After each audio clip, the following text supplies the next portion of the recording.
जी कैफ 1 का lecture 32 start करते हैं। आपको कौन कौन से पास पेपर्स होमवर्क में दिए थे आगे?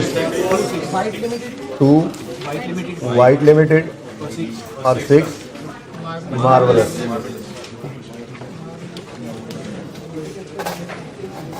अच्छा जी, क्वेश्चन नंबर 2 अटेम्प्ट किया? मसला है कोई? क्या मसला है जी? यार ये कोई मसला थोड़ी होता है कि नंबर ज्यादा है। सवाल समझ आ गया था? डाउन पेमेंट्स आपके रिसीट पेमेंट के अंदर नजर आनी चाहिए, बिल्कुल आनी चाहिए, ठीक है। अब मसला यह है कि ये एक अकेला ही पहली दफा ही हुआ था ये काम के डाउन पेमेंट आ रही है, ठीक है। तो कोई बात नहीं, आपने इक्विटी, स्पेसिफिक और जनरल लोन का भी कॉलम बनाया था तो इसका भी एक बना ले। डाउन पेमेंट के 10 कितने आए? 24,000 या 5 मिलियन आ गए, बोलो। अब जब पैसा इस्तेमाल होना है, ठीक है, पेमेंट आनी है, आप रिसीट पेमेंट बना रहे होते हैं, ठीक है। रिसीट पेमेंट स्केड्यूल आप बना रहे होते हैं, उसके अंदर आप क्या करते थे जी? स्पेसिफिक लोन, इक्विटी भी है इसमें, इक्विटी भी है, इक्विटी आ गई, फिर डाउन पेमेंट भी लिख लो, एक कॉलम ही है ना, specific loan, general loan, balance. अब नंबरिंग करनी थी। White Limited is engaged in construction of small townships. It announced a new township with the name and style of Ashiana. The estimated cost इतनी है, ठीक है। Company plan to finance the project through shareholder equity, bank loan, down payments to be received from buyers. Down payment का मतलब पता है क्या है? थोड़ी सी बात तो की थी शायद कल। देखें, आप कोई भी सोसाइटी नई अगर जो है वो स्टार्ट हो तो जो बंदे वहाँ पे बुकिंग करवाते हैं प्लॉट की जाकर या घर बने बनाए लेने घर की जाकर, तो वो कुछ डाउन पेमेंट, कुछ एडवांस ले लेते हैं। ये एडवांस जो आपने उनको दिया उस पर आपने कोई इंटरेस्ट तो नहीं लेना होता, लेकिन ये पैसा भी वो अपने प्रोजेक्ट में इस्तेमाल ही करेंगे। तो ये एक मुफ्त का पैसा ही है जो आपने प्रोजेक्ट बेचने के लिए पैसे बाद में लेने हैं, उसमें से कुछ पैसे लेकर आप, जाहिर सी बात है, आप 100 वाली चीज़ 150 की बेचते हैं ना, तो 100 की बना के मिसाल के तौर पर 150 की बेचनी थी, तो वो जो 100 की बनानी थी उसमें से 20 रुपये आ गए तो वो भी उसी में लगा दिए, कॉस्ट के अंदर ही लगने, तो इसको यूज़ कर लें, ठीक है। अच्छा, फिर ये समझ आइए बात, डाउन पेमेंट क्या होती है। अच्छा, उसके बाद कहता है जी the land acquired was in possession, the construction started on यकम January 2006 and completed on 30 November 2006। Detail of cost incurred are, documentation 16 फरवरी को। अच्छा, कब काम शुरू किया है जी? वो कह रहे हैं कंस्ट्रक्शन यकम जनवरी को। हम अगर कमेंसमेंट की बात करें वो हमने करनी होती है letter of loan received, work started और first construction payment, construction payment, ठीक है ना, काफ़ी है बस, फर्स्ट कंस्ट्रक्शन पेमेंट। और फिर आती है बात सिजेशन की, और वो वर्क कंप्लीशन पे होता है अगर ईयर एंड पहले ना हो जाए तो। अच्छा, ठीक है जी। अब वर्क स्टार्टेड हुआ जी कब? यकम जनवरी 2006 को, ठीक है। अच्छा, आगे एंड कंप्लीटेड ऑन 30 नवंबर 2000, जो भी डेट्स मिलती जाए वो लिखते जाए 2006 पर, ठीक है जी। Detail of cost incurred are as follow. 16 फरवरी 2006 को डॉक्यूमेंटेशन की पेमेंट हुई होगी। भाई ये भी तो उसी कंस्ट्रक्शन की कॉस्ट की ही पेमेंट है, ठीक है। जो डॉक्यूमेंटेशन है, जो लैंड प्रिपरेशन है, जो स्ट्रक्चर बना, जो फिनिशिंग की, ये सारी की सारी कॉस्ट जो हैं ये इसी प्रोजेक्ट की कॉस्ट ही है ना, ठीक है। डॉक्यूमेंटेशन भी बिल्कुल ज़रूरी कॉस्ट है, तो आप इसको 16 फरवरी कह लें, ठीक है। आप कहोगे 16 से कैसे करेंगे, वो हो सकता है लोन ही बाद में आए, टेंशन क्यों ले रहे हो, आगे तो बढ़ो, ठीक है। अब ये सारी पेमेंट्स आ गई। उसके बाद all above bills were paid on the same dates except for 15 million included in finishing cost which was paid in January 2007। तो इसके दो हिस्से थे, एक 15 और दूसरा बचता कितना? 23 अच्छा, अब जब आपने रिसीट पेमेंट बनाना था तो 23.5 को लेना था, इस 15 को आपने लेना नहीं था, रिसीट पेमेंट में नहीं लेना था। लेकिन अगर प्रोजेक्ट की कॉस्ट फाइंड करना होती रिक्वायरमेंट, जो कि नहीं है ना, वैसे बोरिंग कॉस्ट भी कैपिटलाइज कह रहे हैं, तो इसलिए आप इस 15 को जस्ट इग्नोर भी कर सकते थे। हाँ, अगर वो कहते हैं कॉस्ट, प्रोजेक्ट की कॉस्ट निकाल दो, तो फिर आपको सारा 38,000 या 5 लेना पड़ता है, ये आपको पता है। अब ठीक हो गया, आगे बढ़ते हैं। Funds were arranged as under, आप लोगों के पास बुक्स हैं, वहां से देख लें। अगर ये मैं सारा सवाल सामने रखने के लिए थोड़ा सा इसको छोटा कर दिया, माजरत, ठीक है। अच्छा, फंड्स कहां से अरेंज हुए? यकम मार्च को इक्विटी आई, यकम मार्च को ही ए लोन आया, यकम मार्च को ही बी लोन आया। चलो ये तो जान छूट गई कि हमें, ये देखो, लोन ए एंड बी के लिए अलग अलग नहीं करना पड़ेगा। देखो सारी चीजें बाकी तो वैसे ही प्रोजेक्ट की सेम होती हैं, सिर्फ लोन रिसीव्ड की डेट ही टेंशन ही होती थी ना, वो डिफरेंट होती तो हम दोबारा करते। जैसे हमने वो कौन सा सवाल था अभी जो 2 स्पेसिफिक लोन वाला कल परसों करवाया था, ठीक है, तो उसके अंदर हमने क्या किया था, एक लोन और 2 लोन अलग अलग करना पड़ा था। वजह क्या थी? स्पेसिफिक लोन्स की डेट डिफरेंट थी, ठीक है। आज तो लोन्स जो है वो देखो ना, मार्च पे रेज किया, ठीक है, उस पर मार्कअप आ रहा है, उसकी अमाउंट आ रही है, तो ये दोनों स्पेसिफिक लोन्स हैं। खामोश तो नहीं है, पर खामोश कह लो आप, तब भी हम स्पेसिफिक लोन ही लेंगे, ठीक है। अच्छा, यानी जनरल लोन इस सवाल में कोई नहीं है, जनरल लोन इस सवाल में था कोई, आगे तो नहीं है ना, सवाल खत्म हो रहा है, ठीक है। अच्छा, तो ये शुक्र है लोन ए एंड बी दोनों के लिए ये एक ही बनेगा। क्यों क्यों बोलो बोलो बोलो। यक्का मार्च 6 और यक्का मार्च 6 दोनों ही लोन किस दिन आए हैं? यक्का मार्च 6 पे आए हैं।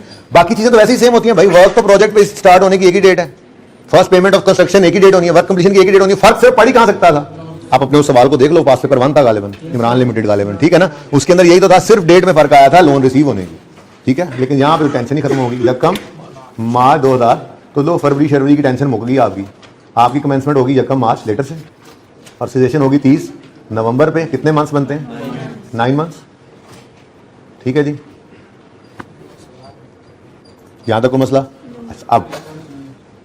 अब भाई जो मुफ्त के नंबर हैं वो तो 1 मिनट में आप ले सकते हैं, ठीक है। सबसे पहले हमने क्या, बोरिंग कॉस्ट के अंदर क्या लेना होता है? देखो, बोरिंग कॉस्ट के अंदर लोन प्रोसेसिंग चार्जेस आते हैं, सवाल में थे नहीं। जनरल लोन पे इंटरेस्ट आता है, सवाल में था नहीं। और स्पेसिफिक लोन पे इंटरेस्ट आता है और उसकी इन्वेस्टमेंट इनकम आती है। अल्हम्दुलिल्लाह इन्वेस्टमेंट इनकम का रेट भी गिवन नहीं था, तो ले देकर रह गई बात स्पेसिफिक लोन के इंटरेस्ट की, वो तो 1 मिनट में निकल आएगा। हो हाँ, इक्विटी का की कॉस्ट नहीं बताई, इक्विटी की, हाँ ये भी आएगी, बोरिंग कॉस्ट भी कैपिटल बोरिंग 30% नहीं, this is not a borrowing, therefore dividend is not a, हाँ equity is not a borrowing, therefore dividend is not a borrowing cost. लिखवाया था कल, नहीं लिखा तो दोबारा लिख लो, equity is not a borrowing, therefore the dividend is not a borrowing cost. अच्छा, तो जान छूट गई, डिविडेंड में आना नहीं, जनरल लोन है नहीं, और डाउन पेमेंट पे आपने कोई इंटरेस्ट पे नहीं करना था, ठीक है, जिंदगी आसान हो गई। चलो, अब मसला यह कि थोड़ा सा ये देख लेना कि लोन्स कितने आए हैं। तो भाई लोन तो यकम मार्च को आए हैं 70 मिलियन के, ठीक है, और पेमेंट सारी 70 की हो ही नहीं रही, हो रही है, ज्यादा हो रही है, कोई बात नहीं है, 70 के अंदर अंदर रहते हुए नहीं होगी तो बाकी कहां चले जाएंगे। अभी तो हमने इक्विटी भी यूज करनी थी, फिर हमने डाउन पेमेंट भी यूज करनी थी, ठीक है ना। तो इक्विटी 10, डाउन पेमेंट 24,5, ये पैसे तो हमारे पास सबसे पहले यूज करेंगे ना इन्हीं को, ठीक है, मुफ्त के पड़े हुए हैं। उसके बाद स्पेसिफिक लोन आप वो भी जी डेट वाइज ही कर दें, मसला क्या हो रहा है आपको? हाँ जी कर लेते हैं, डेट वाइज कर लेते हैं, कोई मसला नहीं है। डाउन पेमेंट्स आ गई हैं दिसंबर 16 को। वो इतनी लेट आ रही हैं, इतना लेट आ रही हैं यार, वैसे ये 5 होना चाहिए था, मुझे लगता है सवाल गलत। अच्छा चलो अच्छी बात है, वैसे डाउन पेमेंट होनी चाहिए स्टार्ट में, ठीक है। अगर वो अब सवाल में 6 लिखा हुआ है तो अब सवाल ने गलती की होगी तो सोल्यूशन में अब इसने आना नहीं है, सीधी सी बात है। जब पैसे आए ही नहीं है तो क्या कर सकते हैं हम, ठीक है ना। नंबरिंग कर लेते हैं हम सवाल के हिसाब से, उसूली तौर पर तो सबसे पहले आना चाहिए था, इसको सबसे पहले आते हैं, वैसे सबसे पहले ये इस्तेमाल करते हैं, इक्विटी इस्तेमाल करते हैं, फिर स्पेसिफिक लोन की तरफ जाते हैं। लेकिन चलो हम नंबरिंग करने की कोशिश करते हैं। डॉक्यूमेंटेशन पे हो रही है 16 फरवरी को, यकम जनवरी को क्या हो रहा है? कंस्ट्रक्शन पेमेंट्स की रिसीट पेमेंट्स, पहली रिसीट कब हो रही है? पहली पेमेंट आ गई, कोई मसला नहीं। नंबर 1 पेमेंट 16 फरवरी को, फिर यकम मार्च को लोन आया 2 ए और बी, ठीक है, फिर इक्विटी वो भी आई है, अच्छा 2 ए बी सी, ठीक है जी। उसके बाद मार्च गुजर गया, अप्रैल में कुछ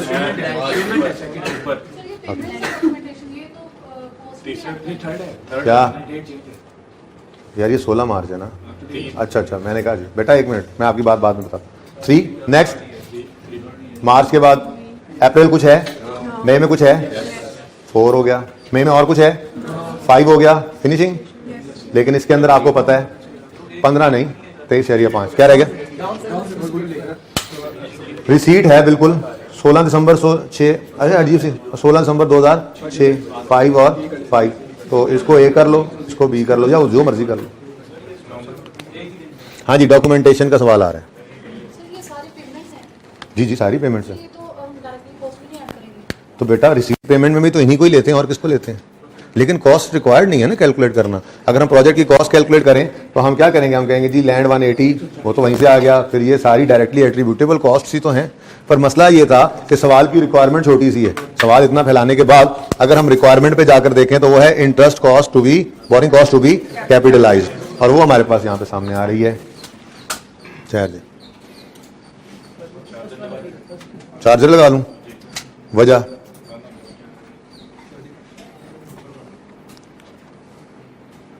नजर आ रहा है जी? ओके, नंबरिंग में ना आ जाए, आपको बताया हुआ मैंने, जरा चेंज है। अच्छा देखें भाई, यकम मार्च को लोन आया, यकम मार्च को लोन आया। भाई देखो, मसला तब था अगर हम इन्वेस्टमेंट इनकम निकालने जा रहे होते तो हम रिपेमेंट बनाते, उससे बैलेंसेस निकालते, नंबरिंग्स करते। सादा सी बात है, इंटरेस्ट लिया, ये लोन लिया स्पेसिफिक, यकम मार्च को वो आया और कोई रिपेमेंट उसकी नहीं हो रही। आप कहोगे यहाँ पे 9 मंथ्स हैं, बिल्कुल हैं, तो 9 मंथ्स की कैपिटलाइजेशन बनती है, बिल्कुल बनती है। अब मसला क्या है, इक्विटी पे कॉस्ट जो है वो बोरिंग कॉस्ट में आती नहीं, जनरल लोन है नहीं, इन्वेस्टमेंट का रेट है नहीं, डाउन पेमेंट भी मुफ्त होती है, तो फिर बोरिंग कॉस्ट तो सिर्फ आनी ही किसकी थी? तो भाई कभी कभी परेशान करने के लिए भी तो, सवाल भी पुराना है, सवाल भी पुराना है, मैं मानता हूं, ठीक है, लेकिन परेशान करने के लिए भी तो ऐसा डाटा आपको दे सकता है कि इतना ढेर सारा डाटा और फिर उसमें से निकला कुछ भी नहीं, पौधा पहाड़ निकला चूहा, कुछ भी नहीं किया। रिसीट पेमेंट क्यों बनाए भाई, क्यों बनाए रिसीट पेमेंट? रिसीट पेमेंट 2 चीजों के लिए जरूरत होता है हमें। रिसीट, ये पुराना सवाल है, छोड़ दो इस बात को, ये इसलिए जानबूझ के रखा हुआ है कि सवाल को पढ़ो, जो करना है करो, परेशान ना हो, ठीक है ना। रिसीट पेमेंट सिर्फ 2 वजह से मैं बनाना पड़ता है, सिर्फ 2 जरूरतें हैं उसकी। पहली, इन्वेस्टमेंट इनकम अगर है निकालनी तो बैलेंस इन्वेस्ट करना होता है। दूसरा, जनरल लोन से पेमेंट हो तो पेमेंट डेट देखने पता लगे कि जनरल लोन से पेमेंट किस दिन से शुरू हुई है, स्पेसिफिक किस दिन खत्म हुआ और क्या सारी कहानी, ठीक है ना। जनरल लोन है ना ही इन्वेस्टमेंट रेट है, तो फिर हम क्यों नंबरिंग्स करके ये वाली, ये जो इस सवाल के ऊपर हुई थी, परेशान हो, ठीक है। एक तो होगी बात एक साइड पे। दूसरी बात, इक्विटी पे जो 30% डिविडेंड आ रहा है वो बोरिंग कॉस्ट है ही नहीं, और डाउन पेमेंट वो वैसे ही मुफ्त के पैसे हैं, तो फिर ले दे के वही रह गए ना, 2 लोन लिए और वो दोनों लोन रीपे नहीं, कोई इंस्टॉलमेंट पे हो रही होती तो फिर थोड़ा सा फिर भी सोच लेते। तो भाई इतना सही सवाल था बस, ठीक है। स्पेसिफिक लोन के ऊपर इंटरेस्ट 30,000 का एक लोन आया, एक 40,000 का आया, कमेंसमेंट से सेशन तक 9 महीने बनते हैं, 9 महीने का इंटरेस्ट 81, ये हमारा आंसर था। अल्लाह हर ख्याल। हाँ, कंफ्यूजन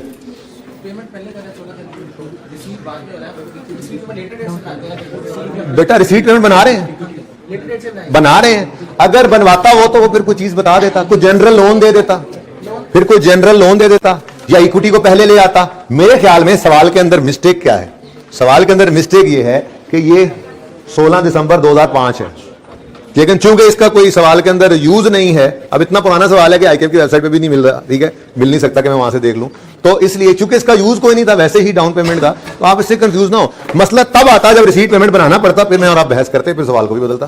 तो ये सवाल इसलिए एज इट इज रखा हुआ है और यही आपको कहा है कि कोई बात नहीं है, आप ये देखो ना, जनरल लोन नहीं है, इन्वेस्टमेंट इनकम नहीं है, तो रिसीट पेमेंट बनना ही नहीं है। जब बनना होता तो फिर यहां पे भी सही ही होता है, ठीक है। चल, उसके बाद मार्वल्स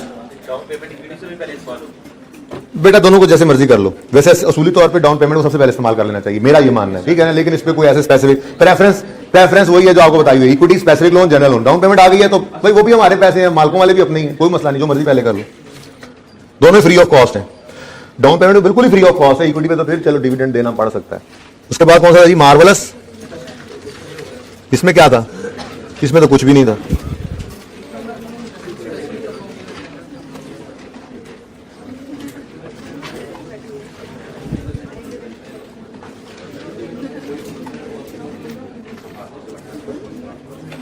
अच्छा जी, उसके बाद क्या था भाई? ये दोनों सवाल हो गए हैं भाई। उसके बाद एमसीक्यूज थे, ये ना कल का काम आपका। IAS 40 शुरू किया था और ये मैंने होमवर्क के अंदर सिर्फ ये चीजें दी थी, ठीक है। तो IAS 23 के पहले 15 यानी टोटल 15 एमसीक्यूज जो थे, उनमें कोई मसला आया हो, एक में आना चाहिए, उसके अलावा किसी में नहीं आना चाहिए, मेरा ये मानना है। जरा मुझे दिखा दें, एक मिनट, लेट मी पहुंच देयर।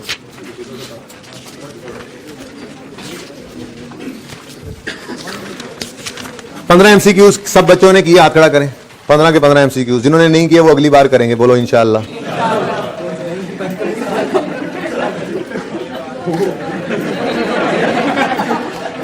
मतलब अगर अल्लाह ने चाहा तो अगली बार करेंगे, अल्लाह ने ना चाहा तो नहीं करेंगे। अब आप अल्लाह से दुआ कर लें और आज से ही नियत कर लें पढ़ने की, तो अल्लाह इंशाल्लाह चाहेंगे कि आप इसी दफा कर लें, अगली बार आप ना करें, ठीक है। इंशाल्लाह का मतलब ये होता है। अच्छा, इंसान बन जाओ, पढ़ने लग जाओ। कितने बच्चों ने एमसीक्यूज किए, हाथ खड़ा करें।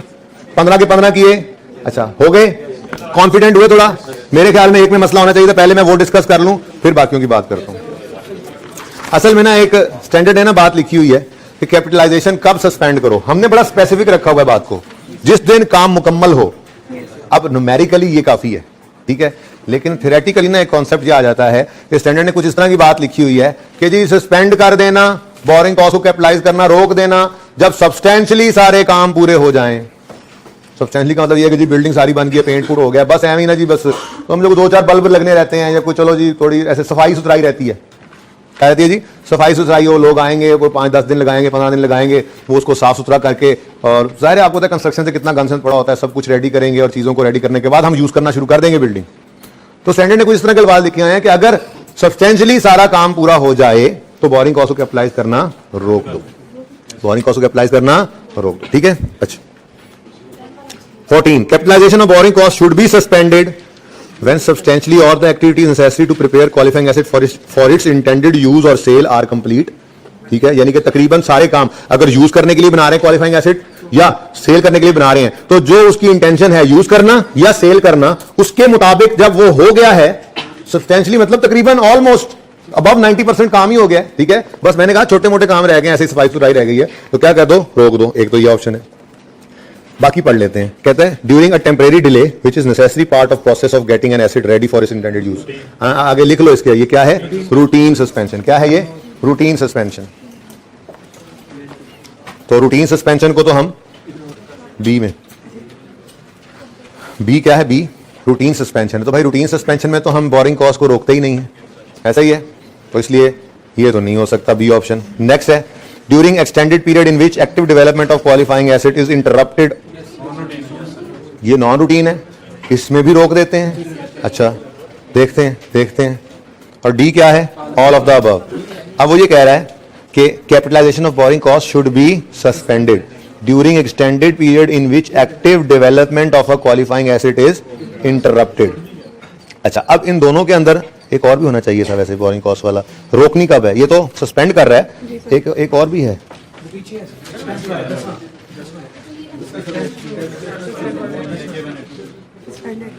चले छोड़े। अच्छा जी इसका आंसर बताएं, अभी आ जाएगा वो, ठीक है, मेरा बुक उठा लो बेटा जी। कैपिटलाइजेशन ऑफ बोरिंग कॉस्ट रोक देनी है कब, जब सब्सटेंशियली ऑल एक्टिविटीज पूरी हो जाएं, ये भी सही है जी। दूसरा एक टेम्परेरी डिले आए, नहीं ये तो रूटीन है। तीसरा during extended period in which active development of qualifying asset is interrupted. इसको नॉन रूटीन आप कैसे कह सकते हैं, उसने कहीं लिखा हुआ है, इंटरप्शन हुई और एक्सटेंशन में चला गया काम। अब इंटरप्शन कौन सी है, क्लियर है, यानी आपने अगर 6 महीने में बिल्डिंग बनानी थी और ऐसे ही कुछ छोटी मोटी इंटरप्शन होती है, जो भी एक्सटेंडेड डिले हो गया, 7 महीने में बना काम, आपका प्रोजेक्ट कंप्लीट हुआ, बिल्डिंग 7 महीने में बनी, 6 महीने में बनानी थी 8 महीने में बनी, क्यों जी, मजदूरों ने आहिस्ता आहिस्ता काम किया जी, सुस्ती की जी। भाई आप नहीं लिखा हुआ ना क्या वजह है, कोई अंदाजा तो लगा नहीं सकते, तो आप जरा ध्यान से पढ़ो। ड्यूरिंग एक्सटेंडेड पीरियड, जो पीरियड एक्सटेंड हो गया, in which active development of qualifying asset is interrupted. अब क्लियर नहीं है बात, तो भाई इसके लिए तो मैं यूं कहूंगा कि सोचा था 6 महीने में कंप्लीट होना है, हुआ 7 महीने में, ठीक है ना, तो इसलिए इसको तो हम कुछ नहीं कह सकते, बस ठीक है, अंदाजे तो लगते ही रहते हैं, 6 महीने में बनेगा, वो 7-8 महीने लग ही जाते हैं।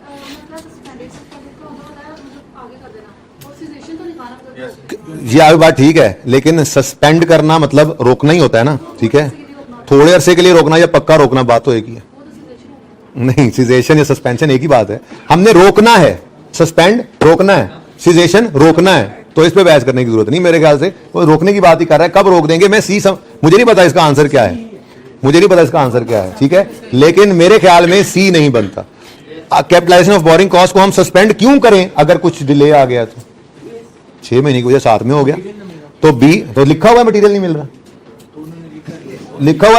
रहा, ऊपर क्या लिखा हुआ है, ऊपर पढ़ो, टेम्परेरी डिले आया है जो कि पार्ट है किसका, रूटीन इस एसिड के बनने का, बता दिया उसने, वो रूटीन सस्पेंशन है, उसमें सस्पेंड नहीं करते। नीचे कह रहा है इंटरप्टेड है वर्क, क्या करें, इंटरप्टेड है, अब नॉन रूटीन लग तो रहा है लेकिन कोई क्लैरिटी नहीं है, और ऊपर कह रहा है capitalization of borrowing cost should be suspended. अब इसमें और 12 के अंदर मैच पड़ता है आप, ठीक है। अब वो स्टूडेंट ने एक बात आपको हाईलाइट करके दी जो बाकी किसी ने नहीं की, ठीक है ना। अब जरा दोबारा पढ़ते हैं 10 को और फिर वापस आते हैं इसकी तरफ, ठीक है।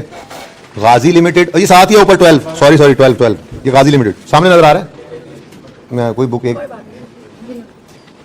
मेरे पास है यार, तो पकड़ो, लबने पड़ेंगे बस,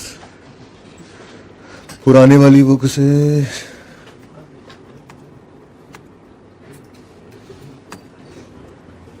अच्छा जी, देखें जो कंफ्यूजन हो ना उस पर खूब बहस करनी चाहिए हमें, ठीक है ना। अच्छा चले ले जी, ले क्या आ गया 12 आ गया। ओह मेरे पास तो है ही नहीं वो MCQ, कौन सा भला 14 है। नंबर क्यों बदल गया, कुछ ना बीच में ऐड भी हुए हैं, ठीक है ना, इसलिए आपने वो ये पुरानी बुक है ना।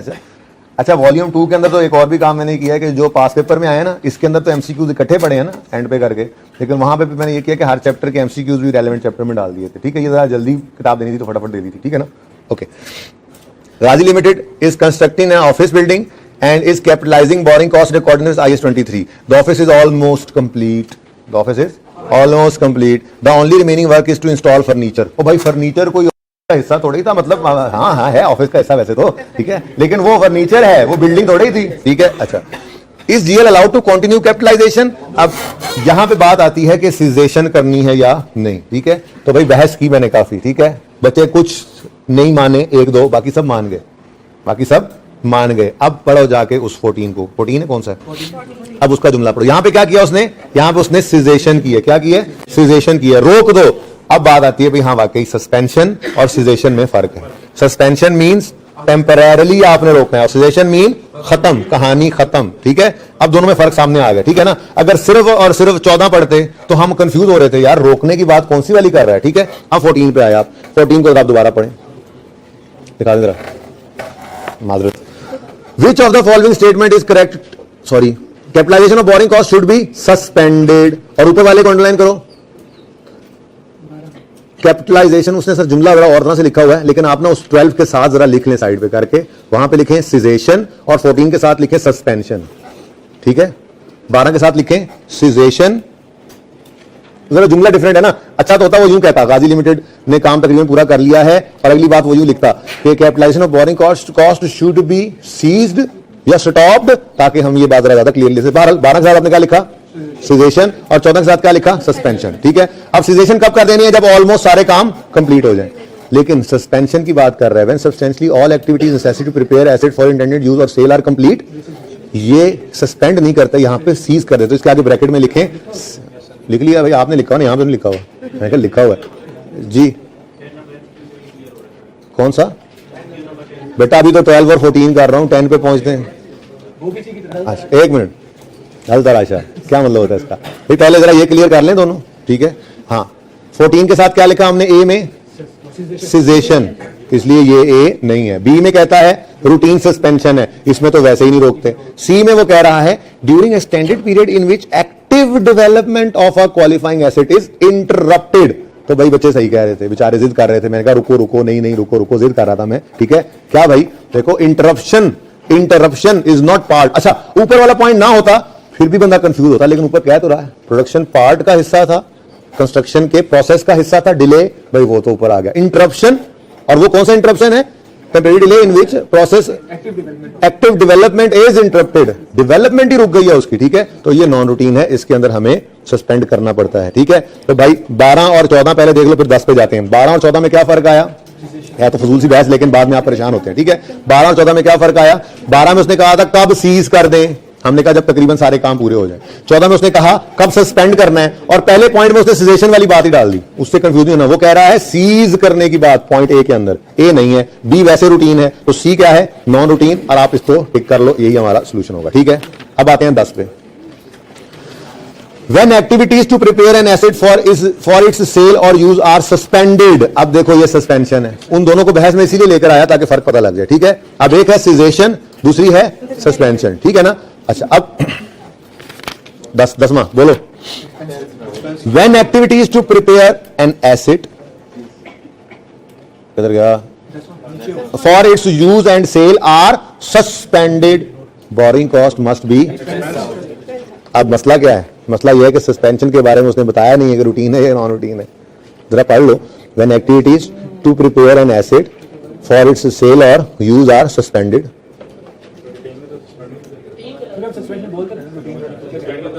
क्यों,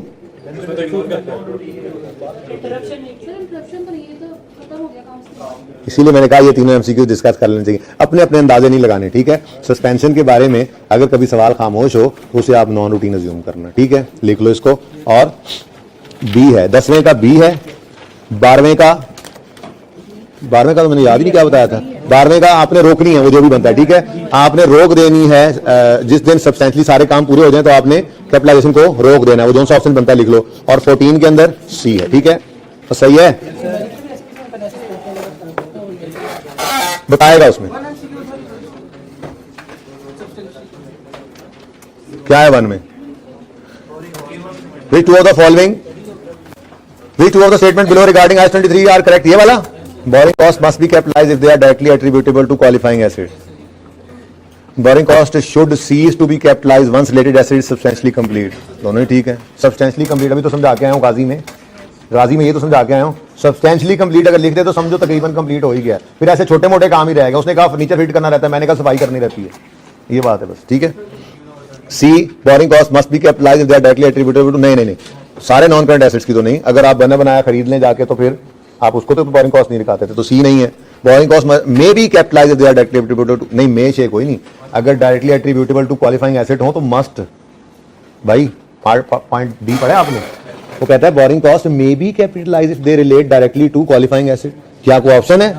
वो 2003 से पहले पुराने स्टैंडर्ड में होता था, हमने उस्तादों से सुना, IAS 23 पुराने में वहां पे ऑप्शन था, अब ऑप्शन खत्म हो गया। 2003 में ये बदल गया था और उसने ऑप्शन खत्म कर दिया था। उसने कहा था अगर क्वालिफाइंग एसेट से रिलेट करता है बोरिंग कॉस्ट तो उसको लाजमी कैपिटलाइज करना है, तो मे की वजह से सी, ये डी नहीं है। और नॉन करंट एसेट सारों के ऊपर नहीं करते बोरिंग कॉस्ट कैपिटलाइज, सिर्फ क्वालिफाइंग एसेट पे करते हैं, तो ये भी नहीं है, तो ए और बी वॉज करेक्ट, ठीक है।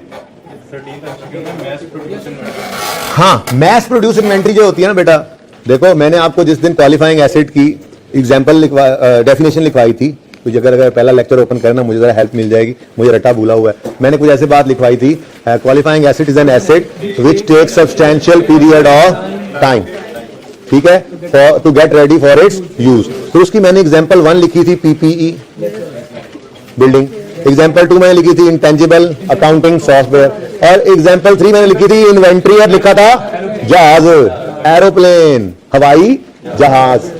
अब मुझे बताओ, जो हवाई जहाज बनाने वाली कंपनी है वो रोजाना 1500-2000 हवाई जहाज तो बना लेती होगी, ज्यादा बन जाएंगे, साल में 1 लाख जहाज प्रोड्यूस करने की कैपेसिटी रखती है, वो ऐसे होता है।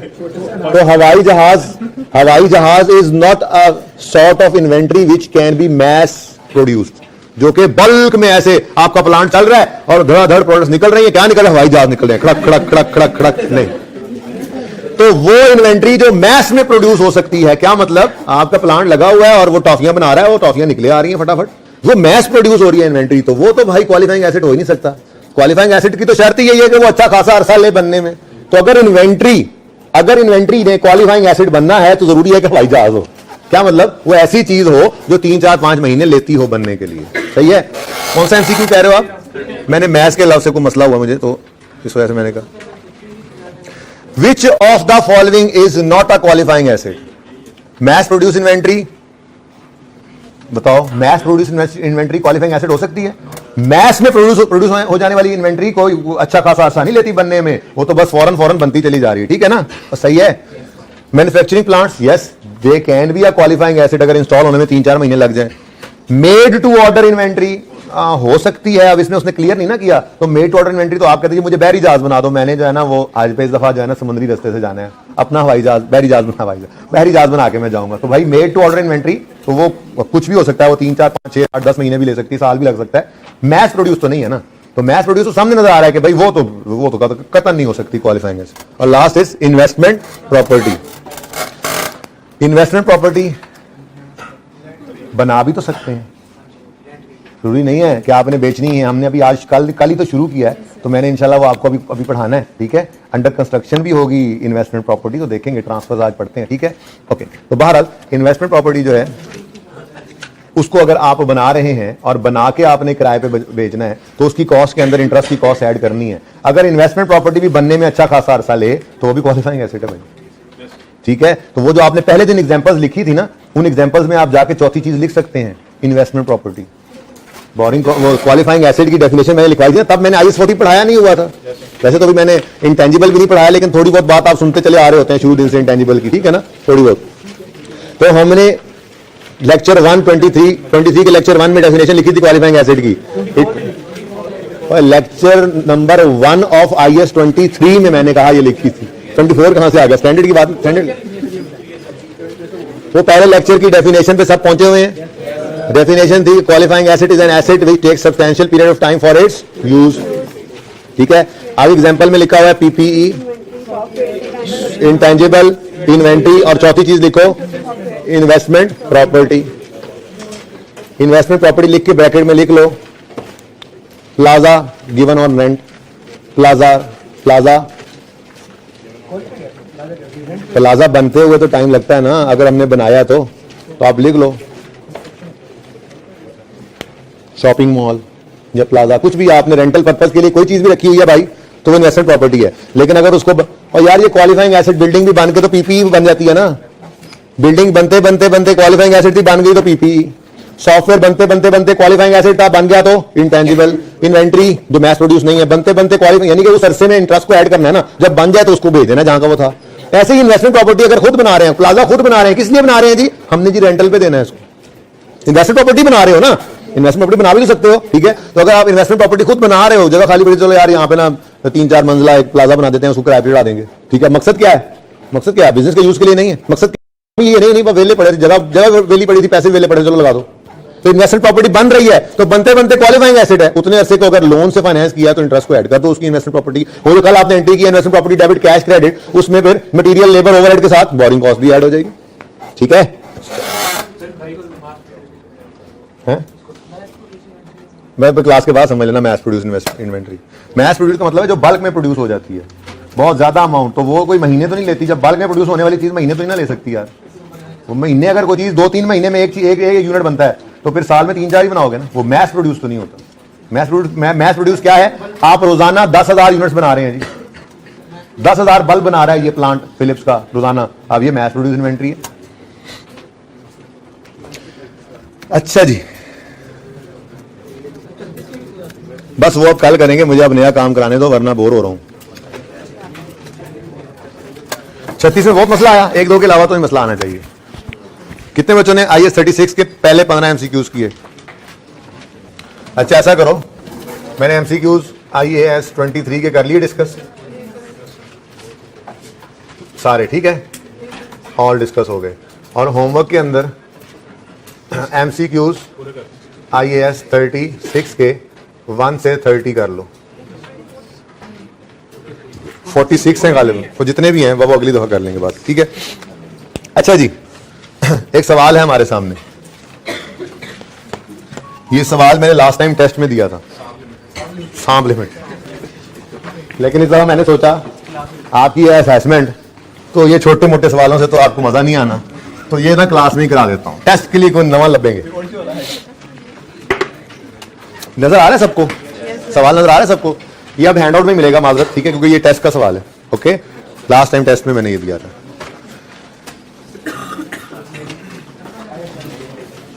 रिक्वायरमेंट पढ़ो जरा। Show the investment property note full, पहले दिन ही नोट।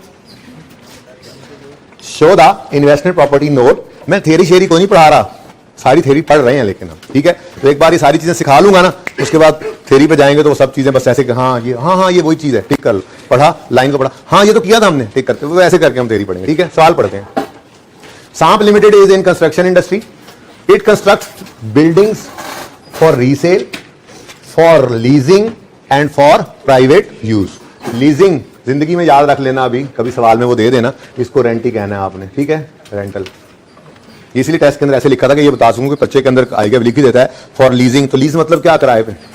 लीज का मतलब किराया ही होता है, ठीक है ना। इस खास तौर पे आपने IFRS 16 भी नहीं पढ़ा, ठीक है, वो FR 2 में पढ़ोगे, लीजेस का स्टैंडर्ड है, उससे पहले तक तो आपके लिए लीज मतलब रेंट ही है। ओके, तो वो कह रहा है जी सांप जो है वो कंस्ट्रक्शन इंडस्ट्री में वो बिल्डिंग्स बनाते हैं, उनको सेल भी करते हैं, उनको रेंटल पे भी देते हैं, और उनको प्राइवेट यूज मतलब business use. Private use means मतलब स्नेक लिमिटेड का प्राइवेट यूज है ना, तो बिजनेस यूज हो गया, ठीक है। तो तीनों चीजें कर रहे हैं भाई, ठीक है। ये तो बिल्डिंग्स को खुद यूज भी करते हैं बनाकर, और बनाकर बेच भी देते हैं, और बनाकर रेंटल के लिए भी रखते हैं। तो मतलब जो बिल्डिंग ये खुद यूज करेंगे अपने बिजनेस में वो IS 16 वाला PPE बनेगा। जो बिल्डिंग ये सेल के लिए रखेंगे, फॉर सेल की फट्टी लगी होगी, घर बना मकान बनाकर उन्होंने बाहर लिखा दिया फॉर सेल, नीचे राब्ता नंबर, ये क्या है? उनकी इन्वेंट्री है। ठीक है, और एक बिल्डिंग बना के उन्होंने लिख दिया किराए के लिए खाली है, नीचे राब्ता नंबर, वो इन्वेस्टमेंट प्रॉपर्टी IS 40 में आ जाएगा। बात समझ गए? उन्होंने 3 बिल्डिंग्स बनाई, एक के बाहर कुछ नहीं लिखा बल्कि ऊपर लिख दिया स्नेक लिमिटेड, मतलब हमारा दफ्तर है यहाँ पे, हेड ऑफिस, वो IS 16 हो गया। दूसरी बिल्डिंग उन्होंने साथ ही बनाई, उसके ऊपर लिख दिया फॉर सेल, कॉन्टैक्ट नंबर फलां फलां, इन्वेंट्री। साथ ही तीसरी बिल्डिंग बनाई, उस पर लिख दिया फॉर रेंट, राब्ता नंबर फलां फलां। बात समझ गए हो? अच्छा, अब मांगा है उसने हमसे इन्वेस्टमेंट प्रॉपर्टी का नोट। पढ़ते हैं। A building that Snake Limited had constructed in Islamabad at a cost of 10 lakh had been on market for 2 years and was still not sold. Had been on the market का मतलब क्या है? ये AIS 2 की inventory थी। क्या मतलब? For sale रखी हुई थी। जैसे आप दुकान के अंदर वो क्या कहते हैं, अलमारी के अंदर डिस्प्ले के अंदर चीजें लगाते हैं, फॉर सेल होती हैं, ऐसे ही ये बिल्डिंग इस्लामाबाद वाली पिछले 2 साल से ऑन मार्केट थी लेकिन अभी तक सेल नहीं हो रही, यानी उसके ऊपर फट्टी लगी हुई है फॉर सेल। ठीक है, तो जब वो फॉर सेल है तो वो खुद यूज नहीं कर रहे और वो उसको रेंटल या कैपिटल भी रखे बैठे, बल्कि तैयार बैठे हैं, अभी कोई आया हो तो हम भेज दें, तो वो तो क्या है? Inventory IS 2। 2 साल से नहीं बिकी। आपको कोई करंट एसेट ही नहीं है भाई, ये नहीं होता। अजम्पशन हमारी होती है इन्वेंट्री हमारी करंट एसेट है, वो जरूरी तो नहीं है वो बिक भी जाए, लेकिन अजम्पशन यही होती है कि 2-3 महीने में इन्वेंट्री बिक जाएगी। ठीक है ना? अच्छा, बहरहाल ऑन यकम मार्च 15, बहुत हो गई, ईयर एंड 31 दिसंबर 15 है। ठीक है, बहुत हो गई। ऑन यकम मार्च 15 सांप limited took it off the market. उन्होंने कहा वो पट्टी उतार दो यार। कौन सी पट्टी उतार दो? फॉर सेल वाली। और उसकी जगह कौन सी पट्टी लगाओ? टुक it off the market and leased rented out it instead. हाँ भाई, IS 2 से इन्वेस्टमेंट प्रॉपर्टी में आ गई। ट्रांसफर भी साथ साथ पढ़ानी है आज। ठीक है, इसका टेबल कल बनाएंगे, आज सिर्फ कर लेंगे ये काम। ठीक है, कल मैं बकायदा एक टेबल बनवाऊंगा, IS 2 से IS 40 में आया, IS 40 से IS 2 में जाए, IS 16 से IS 40 में, IS 40 से IS 16 में जाए, या CWIP से इन्वेस्टमेंट प्रॉपर्टी में आए, तो इस सब के मौकों पर क्या क्या रूल्स बनने हैं, मतलब वो रूल्स क्या है अभी आप समझ आ जाएगा। बड़ी सात आसान सी बात है। IS 16 के पास फेयर वैल्यू मॉडल मौजूद है। ठीक है, और अगर हम फेयर वैल्यू मॉडल पर चलते हैं ना, तो जो IAS 2 जब आएगा उसके पास तो ऐसा कोई मॉडल है नहीं, वो प्रॉपर्टी हवाले करेगा IS 40 के, उसे कहेगा यार ये पकड़ो प्रॉपर्टी, IS 40 कहेगा फेयर वैल्यू पे दो, आज की वैल्यू पे दो, तो कह रही है मेरे पास तो सिर्फ एक ही हल है, लोअर ऑफ कॉस्ट और NRV, तो मैं वो टेस्ट लगा सकता हूँ और तो मेरे पास कुछ नहीं है, मेरे हाथ बंधे हैं। अगर चलो ठीक है यार, 2 प्रॉपर्टी और जाओ निकलो यहाँ से, चलो मेरे पास तो है ना फेयर मॉडल, तो वो अपने फेयर वैल्यू मॉडल को जिस दिन आई वो प्रॉपर्टी उसी दिन लगाकर उसको फेयर वैल्यू पे ले जाएगा, और गेन लॉस कहाँ ले जाएगा? प्रॉफिट एंड लॉस में। ठीक है, ऐसे ही IS 16 जब प्रॉपर्टी लेकर आएगा इसके पास अभी सवाल में, तो हम उसे कहेंगे IS 16 इसको फेयर वैल्यू पे करो, वो कहेगा हाँ मैं कर सकता हूं क्योंकि मेरे पास एक ऐसा मॉडल मौजूद है। ठीक है ना? तो ऐसे बस ट्रांसफर के अंदर हमने रूल्स देखने हैं, रूल सारे बाद में देखेंगे, फिलहाल तो जो एप्लीकेबल हैं वो देख लेते हैं सवाल के अंदर। हाँ भाई, हो गया काम। ये क्या है? ये IAS 2, ये क्या है जी? IAS 2 से IAS 40 के अंदर हमारी प्रॉपर्टी आ गई। ठीक है, अब वो कहते हैं यकम मार्च 15। अच्छा, बनी कितने की थी ये? 10 लाख की। ठीक है ना? 1000 में कर लेंगे। ठीक है, ऑन यकम March 15 Snake took it off the market and leased it, यानी rented out. It was leased on 1 March 15। The fair value was 1500 on 31 December 15 and fair value was 1000 on 31 December 14। अब मसला यह है कि सवाल के अंदर IS 2 वाली इन्वेंट्री की जो कॉस्ट है उसी को फेयर वैल्यू कह रहा है, लेकिन मसला यह है कि वो फेयर वैल्यू कह रहा है 31 दिसंबर 14 की, यकम मार्च 15 की फेयर वैल्यू नहीं बता रहा।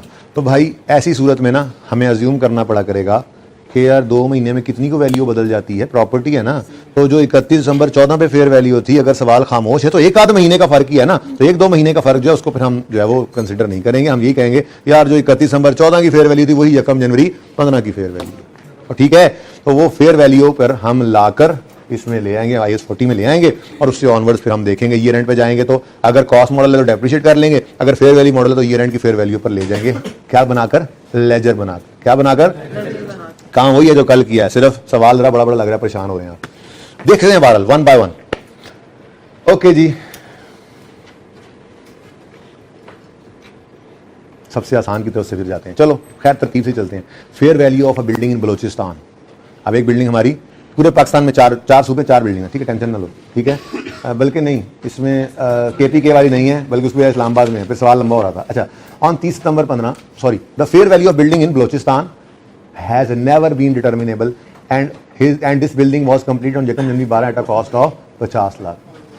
हमने 5 मिलियन 50 लाख हमने बलोचिस्तान में एक बिल्डिंग बना दी, ठीक है। अब वो बिल्डिंग जहां बनाई है उसके आसपास कोई और आबादी शबादी भी नहीं है। फिलहाल हमने कहा वहां पे जो है ना वो ग्वादर पोर्ट जो है डेवलप हो रहा है, तो चलो ये बिल्डिंग बना देते हैं। अभी तो ये है कि वो मजदूर शजदूर वहां पे जो काम करते हैं बस वही आके रह लेते हैं, लेकिन जब हम किसी से पूछते हैं ये कीमत लगा दो तो वहां पे कोई कीमत लगाने वाला भी नहीं है। जगह ही ऐसी है, दूर दराज इलाका है, नहीं है मार्केट वहां पे। हो जाता है ना ऐसे, आपने 10 मंजिला प्लाजा खड़ा कर दिया, वहां पे झुग्गियों में लोग रहते हैं, तो उसकी कीमत वहां पे शायद डिटरमिन ना हो सक रही हो, कोई वजह हो सकती है। सवाल कह रहा है तो बस ठीक है, फेयर वैल्यू डिटरमिन नहीं हो सकती, ठीक है जी, नहीं हो सकती, कोई मसला नहीं। अगर फेयर वैल्यू डिटरमिन ही नहीं हो सकती, अच्छा असल वाली लाइन तो मैंने पढ़ाई नहीं। वो कह रहे स्नेक लिमिटेड, सबसे आखिरी बात, snake limited applies fair value model to its investment properties and cost model to its property plant and equipment, ठीक है।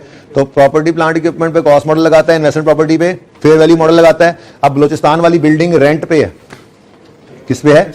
रेंट पे है, तो ये तो इन्वेस्टमेंट प्रॉपर्टी है, इसको तो फेयर वैल्यू मॉडल पे रखना चाहिए। पर यहां पे मसला क्या है, इसकी फेयर वैल्यू डिटर्मिनेबल ही नहीं है। तो स्टैंडर्ड में थ्योरी पढ़ाऊंगा, स्टैंडर्ड कहता है अगर फेयर वैल्यू किसी एसेट की डिटर्मिनेबल ही नहीं है तो मजबूरी के दर्जे में आप उसको कॉस्ट मॉडल पे रख सकते हो। वरना पता है मसला क्या है कि इन्वेस्टमेंट प्रॉपर्टीज के अंदर या तो हम फेयर वैल्यू मॉडल यूज करें या कॉस्ट मॉडल। अगर फेयर वैल्यू मॉडल यूज कर रहे हैं तो फिर सबको फेयर वैल्यू मॉडल पे रखें, सारी इन्वेस्टमेंट प्रॉपर्टीज को फेयर वैल्यू मॉडल पे रखें, ठीक है। ये थोड़ा ही है कि जिन पे गेन आना है उनको फेयर वैल्यू पे और जिन पे नहीं आना या लॉस आना है उनको कॉस्ट पे, फिर ये इजाजत नहीं है। तो अगर फेयर वैल्यू मॉडल सेलेक्ट कर लिया है तो फिर सारी बिल्डिंग्स पे फेयर वैल्यू मॉडल लगाना है, ठीक है। अच्छा, अब ये बिल्डिंग की तो फेयर वैल्यू निकल ही नहीं रही है, बलोचिस्तान के दूर दराज इलाके के अंदर है, ये fair value is has never been determinable. अब आपको इस सवाल में मत लगा लो, नहीं क्यों नहीं क्यों, जरा मुझे बताओ ना, मैं कर देता हूं, मैं जाता हूं, जाओ फिर छोड़ दो पर्चा। वो कह रहे हैं कि डिटर्मिनेबल नहीं है, कोई वजूहत हो सकती है, सवाल ने वो नहीं बताई, सवाल का डिटर्मिन नहीं हो सकती, बलोचिस्तान वाली बिल्डिंग की फेयर वैल्यू डिटर्मिन नहीं हो सकती। अब क्या करें, बिल्डिंग रिकॉर्ड ही ना करें, बिल्डिंग रिकॉर्ड ही ना करें? नहीं भाई, करनी है, फेयर वैल्यू मॉडल पे मजबूरन नहीं लेकर जा सकते। स्टैंडर्ड ने फिर इजाजत दी, अगर ऐसी कोई बिल्डिंग हो, आप यूज तो फेयर वैल्यू मॉडल कर रहे हैं, लेकिन आपकी कोई ऐसी प्रॉपर्टी आ गई है जिसकी फेयर वैल्यू किसी वजह से डिटर्मिन हो ही नहीं सकती। आपने एथोपिया से बकरा मंगवा लिया, अब आप वो बकरा लेकर फिर रहे हैं, मार्केट में जा रहे हैं, लोग कह रहे हैं यार ये एथोपियन बकरे की तो हम कीमत नहीं लगा सकते, डिटर्मिनेबल ही नहीं है, ठीक है। आपको मंडी में लेगा नहीं यार यहाँ पे तो भजन यहाँ पे नहीं, इसकी फेयर वैल्यू कोई नहीं, आपको यार मेरे हिसाब से तो ये लाखों का है, लेकिन मार्केट कोई नहीं अवेलेबल। हाँ, अगर लोग एथोपिया से बकरे मंगवाने लग जाएं और कई सारे बकरे वहां पे और भी इकट्ठे हो जाएं तो फिर शायद फेयर वैल्यू डिटरमिन हो जाए। फिलहाल तो एथोपियन बकरे की फेयर वैल्यू डिटरमिन होना मुमकिन नहीं है, कुछ इस तरह का मामला है। बिल्डिंग फिलहाल अकेली है, कहीं दूर दराज इलाके में है, वहां मार्केट अभी डेवलप नहीं हुई है, तो बस ठीक है, नहीं है। अब हमने इस बहस में नहीं पढ़ना, सोच में नहीं पढ़ना, सवाल कह रहा है तो ठीक है, ओके। अच्छा, आगे कहता है ये बहरहाल 50 लाख में हमने बनाई थी, it's total estimated useful life is 10 years, अब लाइफ दे दी इसने, and result value is 1000, both estimates have remained unchanged. ये बिल्डिंग हमारे पास थी और है, ठीक है। IS 40 में है, IS 40 में ही रहेगी, लेकिन कॉस्ट मॉडल पे, हालांकि इसकी इजाजत नहीं थी वैसे, पर मजबूरन हम क्या करें, ठीक है। इधर देखो, ये IAS 2 में थी, ओपनिंग डेट पे इस्लामाबाद वाली बिल्डिंग ओपनिंग डेट पे हमारे पास नहीं थी, ठीक है। इस्लामाबाद प्रॉपर्टी ओपनिंग डेट पे हमारे पास नहीं थी, इस साल में एडिशन में आएगी। एडिशन आप स्लैश ट्रांसफर लिख दो, या आप कहते हो नहीं एडिशन तो और होता है, एडिशन की लाइन अलग, ट्रांसफर अलग रखो, लेकिन ये ट्रांसफर वो नहीं होगी रिवैल्यूएशन वाली, ये ट्रांसफर होगी फ्रॉम और टू, ट्रांसफर टू IS 40 या ट्रांसफर फ्रॉम IS 40, ठीक है ना। तो ये तो है ट्रांसफर टू IS 40, ठीक है। ये ओपनिंग में नहीं थी, क्लोजिंग पे है, ये ओपनिंग में भी थी, क्लोजिंग में भी है, लेकिन कॉस्ट मॉडल पे है। थर्ड, ये कोई ट्रांसफर नहीं हुई, ये IS 40 में ही थी, इसलिए मैं इसके साथ ऐसा कुछ नहीं लिखा, ठीक है। Third, on 30 September 15 snake limited evicted the tenants from a building in Karachi. Evicted निकाल दिया उन्होंने टेनेंट्स, किराएदारों को, इसका मतलब पहले किराए पे थी, ठीक है, इन्वेस्टमेंट प्रॉपर्टी थी, निकाल दिया किराएदारों को। पता नहीं आप बेचने लगे हैं तो फिर इन्वेंट्री बनाओगे, अगर यूज करना है तो IS 16 वाला PPE, and moved its head office into the building instead. अपना हेड ऑफिस वहां ले गए। हाँ भाई, IAS 40 में थी ये बिल्डिंग, IAS 16 में चली गई। ठीक है, अब जिस दिन IAS 40 को IAS 16 में भेजने लगेगा, IAS 16 कहेगा भाईजान फेयर वैल्यू पर लेकर इसको भेजें और अपने पास ही गेन लॉस पहले ही निकाल कर जो करना है वो कर लें। ठीक है, देख लेते हैं। आगे कहते हैं the fair value of this building was 3,000 on 31 December 14। ठीक है, और ऑन 30 सितंबर 15 इट इज 4,000। और ठीक है, ये क्या है 3,000 क्या है जी, ओपनिंग डेट पर इसकी फेयर वैल्यू थी यकम जनवरी 15 पे, 30 सितंबर पे इसकी फेयर वैल्यू कितनी हो गई है 4,000। ठीक है, यूजफुल लाइफ 5 साल, रेजिडुअल वैल्यू 5 लाख। क्या करना है इसको, क्या करना है, डेप्रिसिएट नहीं करना भाई, इग्नोर करना है, इग्नोर करना है। पीपी के नोट में जाकर जो है तो भाई 16 का नोट नहीं बनाना ना मैंने, इन्वेस्टमेंट प्रॉपर्टी के अंदर से इसने निकल जाना है और इन्वेस्टमेंट प्रॉपर्टी को हमने रखना है फेयर वैल्यू पे, और फेयर वैल्यू पे रखें तो डेप्रिसिएट नहीं करना। ठीक है, अच्छा पीपी का नोट मैंने मांगा नहीं, ये टेस्ट ना, टेस्ट के अंदर तो ऐसी बातें होती हैं, आप परेशान हो गए ये भी करें वो भी करें। ठीक है ना, लेकिन अब चलो रेस्ट वाला सवाल इधर आ गया। ठीक है जी, आसान है, ये भी मुश्किल नहीं है।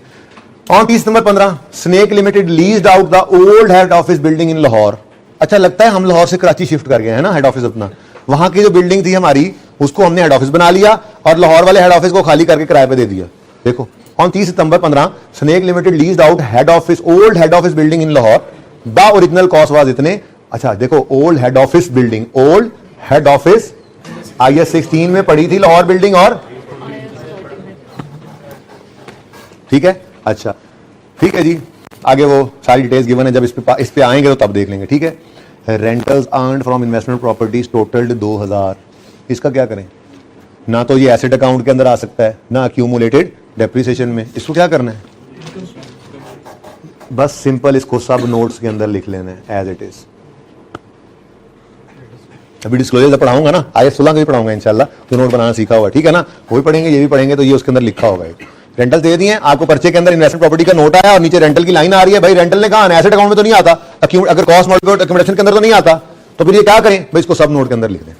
ठीक है, डिस्क्लोजर की ठीक है requirement. Snake limited applies fair value model. अच्छा अब snake limited notes to the financial statements for the year ended 31 December 15। Note का वो नंबर बता दो, 13 नंबर, कल 12 नंबर था ना, नहीं कल नहीं, वो तो दूसरी क्लास में था, पीपी का नोट में आया ना 12 नंबर था। ठीक है, अच्छा कोई भी नंबर, ठीक है मैंने 13 लिख दिया, 13 नंबर। और आज पीपी नहीं लिखना, यहाँ पर लिखना है इन्वेस्टमेंट।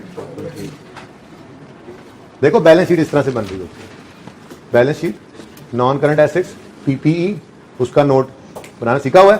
साथ ही मैंने आपको बताया था कैपिटल वर्क इन प्रोग्रेस, वो भी ये भी आया था, सब नोट उसके अंदर आ जाता है PPE वाला, याद है सब नोट बनाया था। ऐसे ही इंटेंजिबल आएगा FAR 2 में, इसका नोट बनेगा। ऐसे ही इन्वेस्टमेंट प्रॉपर्टी आ गया है FAR 1 में, इसका नोट बनेगा। ऐसी एक और चीज़ भी आनी है, वो नाम जरा मुश्किल है, उसको मैं फिलहाल लिखता ही नहीं हूँ। FAR 2 में लीज्ड एसेट, ठीक है, राइट ऑफ यूज भी कहते हैं, छोड़ो लिख नहीं रहा, बिल्कुल सेम नोट होंगे इनके। तो ये तो भी फिलहाल आपने बनाना नहीं है, ठीक है, सेम नोट, PPE का नोट सेम, इंटेंजिबल का वैसा ही, इन्वेस्टमेंट प्रॉपर्टी का वैसा ही, और एक और चीज़ राइट ऑफ यूज आएगा FAR 2 में, उसका भी सेम, जगा दो इसको। ठीक है, तो इस तरह से भाई जैसे PPE का नोट बनना है और उसकी एक फिगर निकल कर जानी है बैलेंस शीट में, ऐसे ही इन्वेस्टमेंट प्रॉपर्टी का भी नोट बनना है और एक फिगर निकल कर जानी है बैलेंस शीट में। चलो शुरू करते हैं फिर सवाल। अच्छा जी, प्रॉपर्टीज कौन कौन सी हैं, प्रॉपर्टीज कौन कौन सी नजर आई हैं आपको? हाँ प्रॉपर्टीज हैं सारी, इस्लामाबाद, फिर बलोचिस्तान, फिर कराची और लाहौर। कोई स्टार्ट में है कोई स्टार्ट में नहीं है, कॉलम तो बना लेना सारे, और कोई 5वीं आ गई तो 5वां कॉलम भी बना लेंगे। फिलहाल तो 4 ही नजर आएंगे मुझे। ठीक है, तो इस्लामाबाद प्रॉपर्टी, इस्लामाबाद प्रॉपर्टी लिखना है। चलो बहरहाल इस्लामाबाद लिख लेना आप, इस्लामाबाद प्रॉपर्टी बिल्डिंग, ठीक है, Islamabad building, Balochistan building, Karachi building, building लिख लेना, ठीक है ना, और बिल्डिंग 1 बिल्डिंग 2 लिखा हुआ उसने ये नाम लिखा हुआ, तो परेशान ही हो रहेंगे फिर 1 किसको का 2 किसको का, ठीक है ना। तो बिल्डिंग इस्लामाबाद ऐसे लिख लो, चलो बिल्डिंग लिख लो, मैं नहीं लिखूंगा तो आप नहीं लिखेंगे। बिल्डिंग बलोचिस्तान, बिल्डिंग कराची और बिल्डिंग लाहौर, और टोटल आएगा, और टोटल का जो एंड होगा वो बैलेंस शीट के फेज पे। ठीक है, शुरू करते हैं। सबसे पहले सबसे आगे सबसे ऊपर बलोचिस्तान, ठीक है, बलूचिस्तान इसलिए पकड़ लिया मैंने पहले क्योंकि इसमें कॉस्ट मॉडल है, तो टेंशन नहीं है, नंबर लें। क्या ख्याल है? Fair value of Baluchistan building had never been determinable and this building was completed on 1 January 12। Note तो पहले बना लें। ग्रॉस कैरिंग अमाउंट, क्या चीज दी? ग्रॉस कैरिंग अमाउंट इसलिए लिख दिया, कॉस्ट इसलिए नहीं लिखा क्योंकि जो कॉस्ट मॉडल पे उसकी कॉस्ट नजर आएगी, जो फेयर वैल्यू मॉडल पे उसकी फेयर वैल्यू नजर आएगी, इसलिए जांच रहो ग्रॉस कैरिंग अमाउंट, बिल्कुल वैसे ही। ओपनिंग बैलेंस, फिर अच्छा इसमें रीवैल्यूएशन तो है नहीं, इसमें रीवैल्यूएशन नहीं है, ठीक है, इसमें फेयर वैल्यू मॉडल है। और फेयर वैल्यू मॉडल में हमने लेजर कल बनाया था, देख लो क्या होता है, या फेयर वैल्यू गेन आता है उससे एसेट बढ़ता है, या लॉस। तो हम लिख दिया करेंगे फेयर वैल्यू एडजस्टमेंट, जैसे वहां पे लिखते थे ना रीवैल्यूएशन, सरप्लस है तो प्लस, दो लाइनें क्यों लिखें, यहां पे भी लिख देंगे फेयर वैल्यू एडजस्टमेंट, या गेन स्लैश लॉस लिख लो, ज्यादा बेहतर है फेयर वैल्यू एडजस्टमेंट। गेन आए तो प्लस, लॉस आए तो माइनस, ठीक है। फेयर, बल्कि चलो एक और चीज भी है, ये जरा ये देख लेते हैं, ट्रांसफर टू या फ्रॉम, ओके, वो उसी वक्त ध्यान से देख लेंगे, प्लस करना या माइनस करना, ओके। उसके बाद फेयर वैल्यू एडजस्टमेंट, और बिल्कुल हाँ एडिशन तो लिखा ही नहीं। तरतीब क्या रखनी चाहिए ज्यादा बेहतर, पहली बार मैं बना रहा हूं आपके सामने इस सेशन के अंदर नोट, पहले एडिशन रख लें, चलो फेयर वैल्यू एडजस्टमेंट से तो पहले लिखना ही चाहिए, हाँ क्यों, क्योंकि मैंने तो इसमें लिख लिया ना, इसलिए रीवैल्यूएशन होती ही नहीं है इसमें, रीवैल्यूएशन इसमें नहीं होती उसमें। अच्छा कोई बात नहीं, कोई बात नहीं, असल में इसलिए मैं कर रहा हूं कि ये फेयर वैल्यू एडजस्टमेंट जो है ना, ये हमेशा ईयर एंड पे होनी है, अनलेस के कोई ट्रांसफर हो जाए, तो नॉर्मली इसको हम एंड पे ही किया करेंगे, इसलिए मैं पहले एडिशन को ले आया, और वजह कोई नहीं है, आप पहले लिख लो, no issue. Fair value adjustment के बाद भाई डिस्पोज भी होगी, पढ़ाया नहीं है अभी पढ़ाया नहीं है, ये सिर्फ ट्रांसफर है इस सवाल में, डिस्पोजल नहीं है, ठीक है, वो इंशाल्लाह कल या परसों में पढ़ेंगे, तो फिर टेस्ट के अंदर डिस्पोजल रख लेंगे, ठीक है, ओके। उसके बाद क्लोजिंग बैलेंस,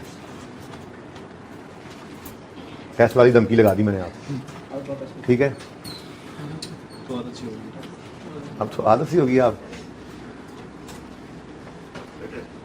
क्या टेस्ट लैन इसदी लगी, नजर लगी ताड़ी, सिलेबस जो हम बुध तक पढ़ेंगे इंशाल्लाह, चलो मंगल तक, ठीक है, जो मंगल तक पढ़ेंगे वो बुध में टेस्ट होगा, और ऑनलाइन वालों आप बुध वाला लेक्चर लेके टेस्ट देंगे। अच्छा उसके बाद भाई देखो, अगर तो इधर देखो, सारे इधर देखो, अगर फेयर वैल्यू मॉडल है तो इसकी जरूरत ही कोई नहीं होगी, डेप्शन तो होती नहीं है, जीरो, ठीक है, इसकी जरूरत कब पड़ेगी, जब कोई एसेट पड़ा होगा कॉस्ट मॉडल पे, ठीक है, ये तो जिंदगी आसान होगी। ओपनिंग बैलेंस, फिर ट्रांसफर का कोई चक्कर यहां पे नहीं है, ये वो ट्रांसफर तो नहीं, ट्रांसफर टू और फ्रॉम इन्वेस्टमेंट प्रॉपर्टी है, ये ट्रांसफर टू इन्वेस्टमेंट प्रॉपर्टी होगा, ये ट्रांसफर फ्रॉम इन्वेस्टमेंट प्रॉपर्टी होगा, ये वो रीवैल्यूएशन वाली डेप्शन की ट्रांसफर नहीं है, ठीक है। Depreciation for the year, disposal और क्लोजिंग, ट्रैक पे चढ़ा दूं ना, उसके बाद ट्राई तो कर सकेंगे कम से कम, okay. Now the difficult thing is these lines, मुझे लगता है सही लग गई तफाक से, अच्छा बस नोट बन गया। मुझे तो आपको पता मसला यही होता है लाइनों वाला, मेरा तो मसला हो गया हल, अब आपका मसला हो जाना है शुरू, ठीक है, क्योंकि पता ही है आपको होमवर्क में चला जाना इस सवाल है, स्केल ही रख लूँ, हाँ सही कह रहे हो, इतना मैं वेला हूँ स्केल से टाइम ज़्यादा लग जाएगा भाई, ठीक है। अच्छा इसे तो आपको भी कहता हूँ स्केल ना यूज़ किया करो। अच्छा जी, बलूचिस्तान की बात हो रही थी, ठीक है, अब हमें 31/15 का नोट बनाना हो तो 1 जनवरी 15 पर ओपनिंग चाहिए, और ये तो हमें सीखा हुआ है हमने, ये काम 1 जनवरी 15 की बजाय, हालांकि रियल मॉडल नहीं, लेकिन एक आदत पड़ी हुई है, ठीक है, जैसे बाइक कह रहा था आदत पड़ी हुई है मुझे, ठीक है, तो 31 दिसंबर 2014 पे जाएंगे और क्लोजिंग्स निकाल लेंगे, ठीक है। अब बात हो रही है इस वक्त बलूचिस्तान बिल्डिंग की, फेयर वैल्यू तो कभी डिटर्मिनेबल थी ही नहीं, अच्छा तो इसका मतलब ये कॉस्ट मॉडल पे रहेगी, इसने किस पे रहना है जी, अब अगर कॉस्ट मॉडल पे है तो कभी ये एसेट रीवैल्यू, ये बिल्डिंग रीवैल्यू मतलब फेयर वैल्यू पे गई ही नहीं, तो फिर एसेट अकाउंट में क्या पड़ा होगा, कॉस्ट पड़ी होगी, और वो कॉस्ट ओरिजिनल कॉस्ट कितनी है 5000, तो फिर 31 दिसंबर 14 पे भी यही होगी, 1 जनवरी 15 पे भी यही होगी 5000 रुपीज इन थाउजेंड्स, ठीक है जी। और टोटल के आगे भी मैंने जगह जगह में ऐसे आगे कर दी। टोटल कॉलम भी आपने घर बनाना होगा, यू नो क्या बना ही दो, यहाँ पे लिख दो ना ताकि आप फिर भूले ना। शीट खत्म हो जाती है तो लैंडस्केप में बना लिया करो, मैं क्या करूँ। ओके ठीक है। अच्छा जी 5000 ये हो गया। अब अगला मसला आता है एक्यूमुलेटेड डेप्रिसिएशन का। ठीक है, एक्यूमुलेटेड डेप्रिसिएशन मेथड है स्ट्रेट लाइन और लाइफ है इसकी 10 साल। तो 5000 रेजल वैल्यू भी है माइनस 1000 बटा 10 1 साल की डेप्रिसिएशन आएगी इनटू ये हमने यकम जनवरी 12 को खरीदी थी, तो 12 13 और 14 15 नहीं बोलना, 31 दिसंबर 14 पे खड़े होकर ये निकाल रहे हैं हम। ठीक है, तो यहां पे ना 2-3 सब नोट्स की जगह वैसे छोड़ देना। ठीक है ना, मेन नोट की बॉडी खत्म होगी ना, नीचे उसी तरह से लिखेंगे हम मेजरमेंट बेसिस, मैं वही लिख रहा हूं।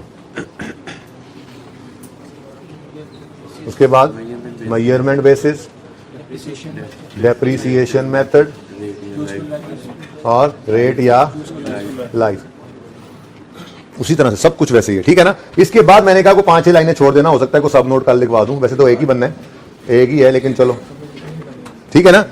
और फिर आपने हेडिंग बनानी है, 5-6 लाइनें छोड़ने के बाद हेडिंग बनानी है वर्किंग। ठीक है ना, तो ये काम वर्किंग में कर लेते हैं। वर्किंग ए हमने निकालनी है इस बिल्डिंग की डेप्रिसिएशन 31 दिसंबर 14 तक। 31 दिसंबर खरीदी थी हमने, यकम जनवरी 12 पे। कॉस्ट है इसकी 5000, रेजल वैल्यू है इसकी 1000 इंटू फिर शुरू हो गया डिवाइडेड बाय 10, ये आ गई 1 साल की डेप्रिसिएशन इंटू यकम जनवरी 12 को इसे खरीदा था हमने, पूरा 12 पूरा 13 और पूरा 14। 31 दिसंबर 14 तक कितने साल गुजर गए? आंसर क्या आ गया? 1200 ओपनिंग डेट पर 1200। कंफ्यूजन है कोई? क्लियर है? बोलो। अब इस साल की डेप्रिसिएशन निकालो, इसको क्लोज करो। क्यों?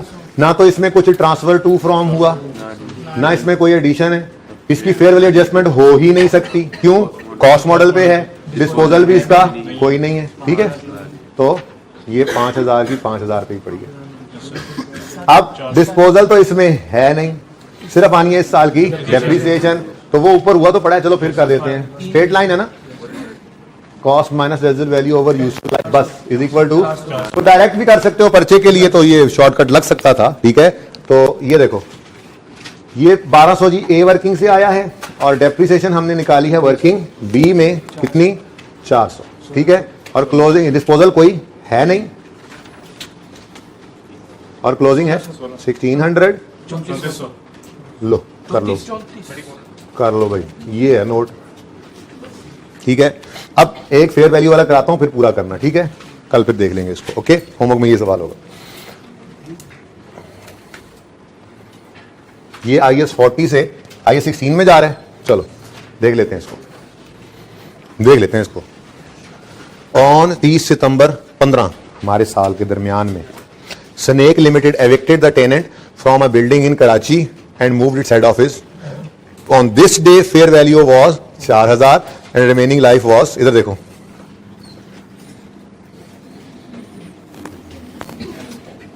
भाई IS 16 में करना होगा जो भी करना होगा, इसका हमें क्या।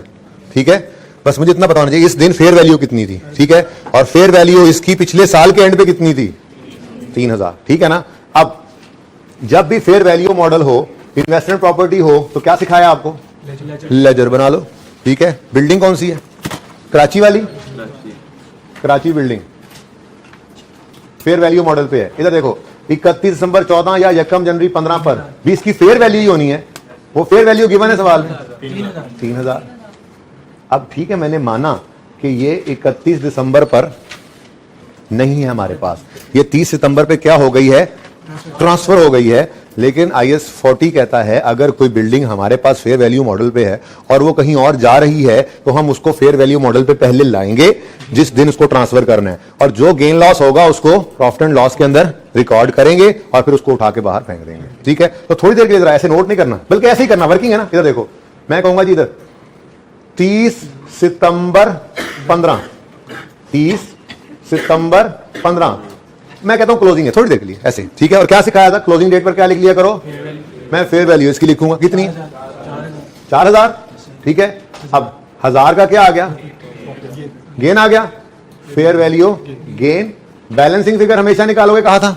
अब इसकी एंट्री होगी इन्वेस्टमेंट प्रॉपर्टी डेबिट, किधर है कराची, ये इन्वेस्टमेंट प्रॉपर्टी डेबिट कितने से 1000 से, तो ये 1000 समझ आ रहा है। इन्वेस्टमेंट प्रॉपर्टी डेबिट और प्रॉफिट एंड लॉस हो गया क्रेडिट, हो तो बना नहीं रहे हम, ठीक है, ये बात समझ आई। लेकिन अगली बात देखो, ये 31 दिसंबर 15 पर हमारे पास क्लोजिंग में नहीं पड़ी हुई, बल्कि हमने क्लोजिंग पर तो कर दिया है इसको जीरो।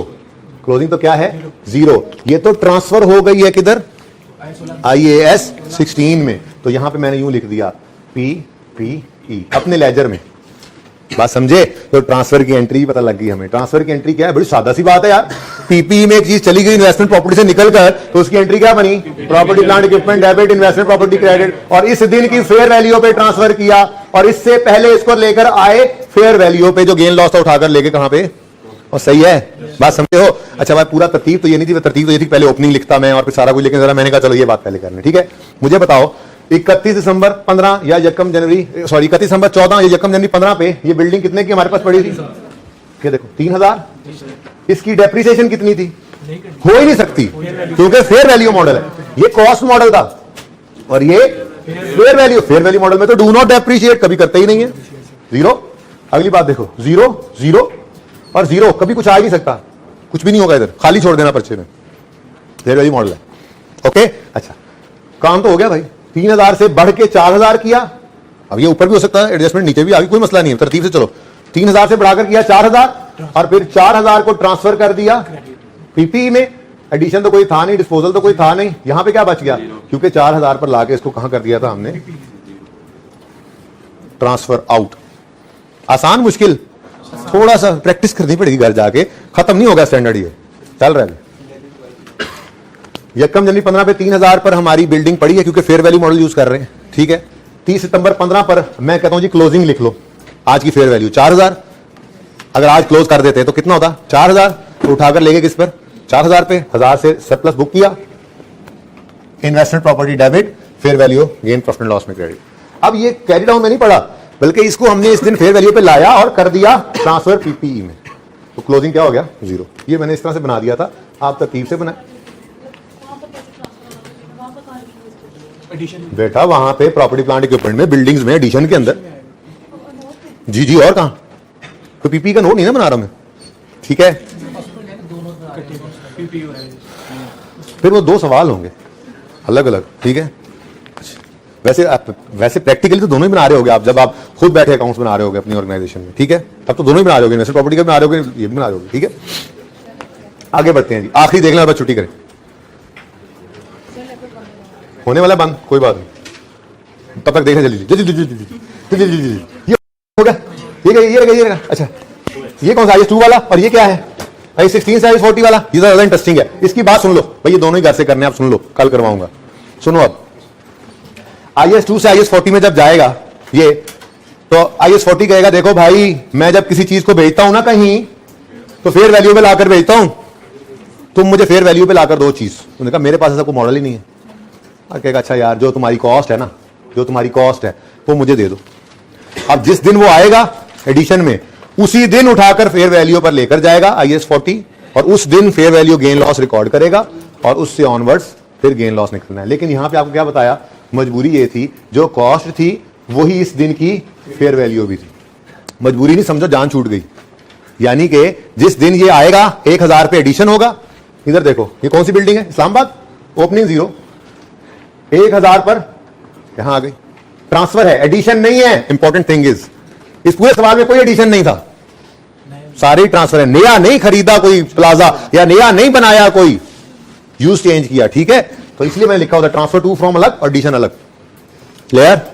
अब ये वाला जो 1000 है, ये वाला जो 1000 है, वो कह रहा है इसकी फेयर वैल्यू 31 दिसंबर 15 पे हो गई है 1500। 14 पर कितनी थी, 1000।